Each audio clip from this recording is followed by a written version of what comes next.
ভয় পেতেন, সবাই ভয় পেতেন।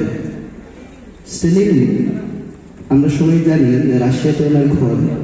সোভিয়েত ইউনিয়নের দায়িত্বে যখন সমন্বয়কের দায়িত্বে সর্বপল্লী রাধাকৃষ্ণন ছিলেন, স্টেলিনের সঙ্গে দেখা করার জন্য ওনাকে অনেকটা সময় ব্যয় করতে হয়েছিল। স্টেলিন দেখা করতে চাননি বা এটা হয়েছিল। অনেক সময় পর যেদিন স্টেলিনের সঙ্গে উনি দেখা করেছিলেন, প্রথমে উনি কি করেছিলেন, স্টেলিনের সঙ্গে হাত মিলালেন। হাত মিলানোর পর উনি স্টেলিনকে বলেছিলেন, আমাদের দেশে একজন রাজা ছিলেন, সেই রাজা কলিঙ্গ যুদ্ধতে অনেক বড় সর্বনাশ করেছিলেন, অনেক মানুষকে মেরেছিলেন। কলিঙ্গ যুদ্ধের কথা আমরা সবাই জানি। কলিঙ্গ যুদ্ধতে সবচেয়ে বেশি ভারতের ইতিহাসে সবচেয়ে বেশি এই হত্যা হয়েছিল। সেই হত্যা নেওয়ার পর সম্রাট অশোক পুরো এইগুলি ছেড়ে অর্থাৎ দখল করা, সাম্রাজ্য দখল করা, এগুলো ছেড়ে উনি শান্তির পথ বেছে নিয়েছিলেন। এই বার্তাটা স্টেলিনের সামনে তুলে ধরেছিলেন আমাদের সর্বপল্লী রাধাকৃষ্ণন। স্টেলিন ভাবতে শুরু করলেন যে এমন একটা মানুষ যে আমার সামনে আমাকে এরকম কথা বলছে, অর্থাৎ স্টেলিনের জীবনের শেষ পরিণতি কি হতে পারে। এবং এই স্টেলিনের মতো তখন বিশ্বের সবচেয়ে শক্তিশালী মানুষের মধ্যে একজন ওনার মুখের সামনে দাঁড়িয়ে ওনাকে ওনার ভবিষ্যতের পরিণতিটা তুলে ধরেছিলেন আমাদের সর্বপল্লী রাধাকৃষ্ণ। শুধু ওনার সঙ্গে হাত মিলাননি, এটা ওনার ব্যক্তিত্ব ছিল।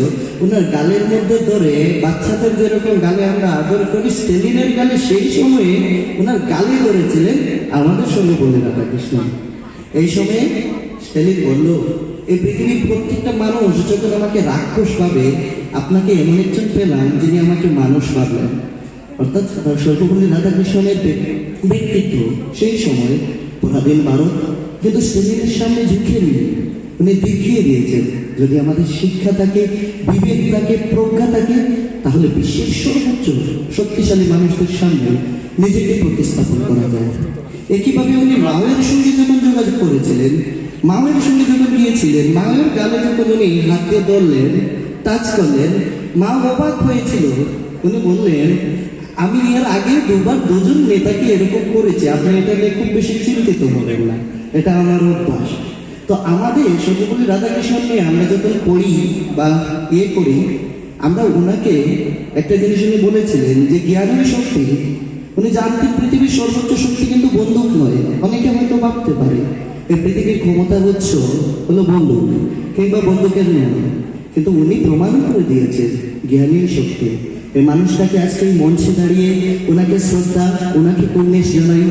1888 সালের আজকের তারিখে তামিলনাড়ু, বর্তমান তামিলনাড়ুতে মহান ব্রাহ্মণ পরিবারে এই মহান ব্যক্তির জন্ম হয়েছিল, যিনি গোটা ভারতবর্ষকে, শুধু অক্সফোর্ড তথা গোটা বিশ্বের মধ্যে তুলে ধরেছিলেন।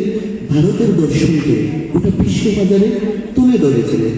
এই মানুষটাকে যখন উনি উপরাষ্ট্রপতি পদে ছিলেন, তখন বিরোধী কিংবা যারা রুলিং পার্টি ছিলেন সবাইকে একত্রিত করে, সবাইকে সঙ্গে নিয়ে কোনোদিন ওনার কোনো সিদ্ধান্তে রাজনৈতিক দল কিংবা রং কোনোদিন ওনার সিদ্ধান্তকে প্রভাবিত করতে পারেনি।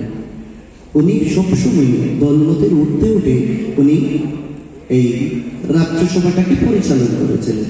সেই মহান ব্যক্তিত্ব যখন ওনার ৭০তম জন্মবার্ষিক পালনের জন্য অনেকজন গেলেন, যেহেতু উনি ওনার জীবনে শিক্ষকতা করে এসেছিলেন, অর্থাৎ সেই শিক্ষকতা আমরা যদি বলি শুধুমাত্র মাদ্রাজ নয় কিংবা কলকাতা নয়, ওনার এডুকেশন শুধু ভারত ছাড়িয়ে অক্সফোর্ড ইউনিভার্সিটিতে পর্যন্ত উনি দায়িত্বে ছিলেন।